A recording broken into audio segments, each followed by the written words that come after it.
Assalamualaikum. Perkenalkan, nama saya Yevita Ramadhani. Saya mahasiswa Universitas Terbuka, Unit Program Belajar Jarak Jauh Padang.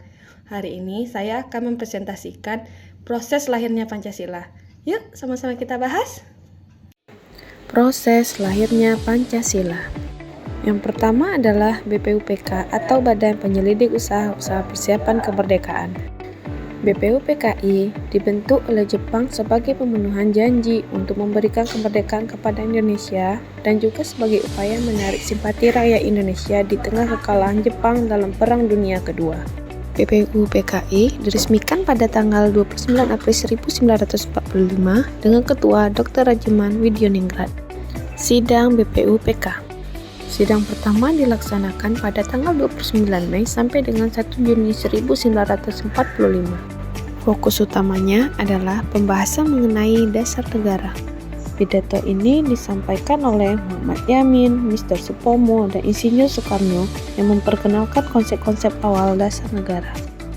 Puncaknya, pada tanggal 1 Juni 1945, Soekarno menyampaikan pidato bersejarahnya dan secara resmi mengusulkan 5 prinsip dasar negara yang dinamakan dengan Pancasila.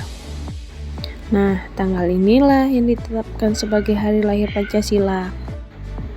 Sidang kedua berlangsung dari tanggal 10 Juli sampai dengan 17 Juli 1945 dengan agenda utama pembahasan rancangan Undang-Undang Dasar dan pernyataan kemerdekaan.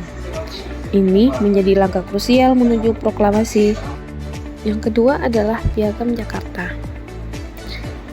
Setelah sidang pertama BPUPK, sebuah panitia kecil yang dikenal sebagai Panitia 9 dibentuk pada 22 Juni 1945 untuk merumuskan usulan dasar negara secara lebih terperinci. Dokumen bersejarah ini disusun oleh Panitia 9 sebagai cikal bakal pembukaan Undang-Undang Dasar 1945. Awalnya, Piagam Jakarta memuat sila pertama dengan tambahan frasa dengan kewajiban menjalankan syariat Islam bagi pemeluk-pemeluknya. Namun, frasa ini kemudian diubah untuk menjaga persatuan bangsa dan mengakomodasi keberagaman. Yang ketiga adalah Panitia Persiapan Kemerdekaan Indonesia. PPKI dibentuk menggantikan BPUPK setelah Indonesia memproklamasikan kemerdekaan pada tanggal 17 Agustus 1945. PPKI bersidang pada tanggal 18 Agustus 1945 sehari setelah proklamasi. Sebelum sidang dimulai, ada keberatan dari tokoh Indonesia Timur terhadap 7 kata pada sila pertama Piagam Jakarta.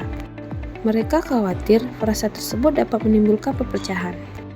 Demi menjaga keutuhan bangsa yang baru lahir, maka sila pertama kemudian diubah menjadi Ketuhanan Yang Maha Esa. Pada hari itu juga, PPKI mengesahkan rumusan final Pancasila dan menetapkan sebagai dasar negara yang tercantum dalam pembukaan Undang-Undang Dasar 1945. Nah, apa nih nilai Pancasila yang tercermin? Yang pertama adalah nilai persatuan Indonesia, sila ketiga, yaitu nilai ini paling menonjol dalam kompromi 18 Agustus 1945. Keputusan untuk menghapus 7 kata tersebut menunjukkan bahwa pendiri bangsa memprioritaskan persatuan di atas segala perbedaan ideologi. Nilai yang kedua adalah nilai kerakyatan yang dipimpin oleh hikmat kebijaksanaan, sila keempat. Hal ini tercermin dalam proses perumusan yang dilakukan melalui musyawarah. Yang ketiga adalah nilai kemanusiaan yang adil dan beradab, sila kedua, terlihat dalam tanggapan cepat terhadap keberatan minoritas dari Indonesia Timur yang menunjukkan sikap adil, beradab, dan toleran. Refleksi pribadi. Pelajaran paling mendasar dari kelahiran Pancasila adalah komitmen absolut pada kompromi dan konsensus. Para pendiri bangsa mengajarkan bahwa kemerdekaan sejati bukan hanya tentang kedaulatan, tetapi tentang kemampuan untuk mengelola perbedaan secara damai.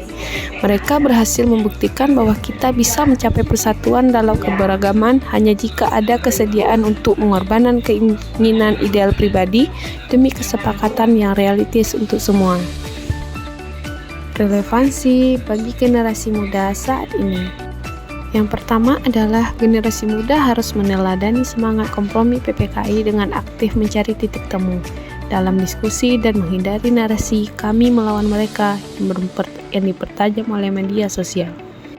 Yang kedua adalah menangkal intoleransi dengan cara menolak konten yang provokatif dan memecah belah, dan secara sadar mempraktikkan toleransi dalam lingkungan sosial maupun digital.